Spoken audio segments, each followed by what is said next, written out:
জাগরে জাগরে জাগরে ওরে জাগরে জাগরে জাগরে।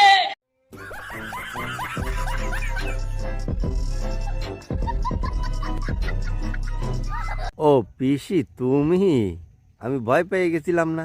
দিল্লি কেড়ে নেবো আমরা, ও দিল্লি কেড়ে নেবো। কষি ও পিসি, আমরা তো জাগিয়ে গেছি। আমাকে ঘুম ভেঙে গেছে, আমাকে ঘুম অনেক আগেই ভেঙে গেছে। কিন্তু খালি আমরা জাগলি তো পিসি হবে না নে। তোমারও কিন্তু একটু জাগিয়ে বসে থাকতে হবে, সজাগ দৃষ্টি দিয়ে জাগিয়ে বসে থাকতে হবে। কারণ তুমি তো ওই যে দিল্লি কাড়িয়ে নেওয়ার কথা কচ্ছো, এদিকে তোমার চেয়ারটা যে টলমল করছে সেটা কি তুমি বুঝতে পারছো পিসি? না মানে ওই যে তোমার দুধেল গাই হুমায়ুন কবির, ও তো তোমার চেয়ারটারে টান দিচ্ছে, টান দেবে করছে। তোমার চেয়ার কিন্তু কাড়িয়ে নেবে নে হুমায়ুন কবির চেয়ারটারে এবার। কিছু একটা ব্যাপার আছে পিসি।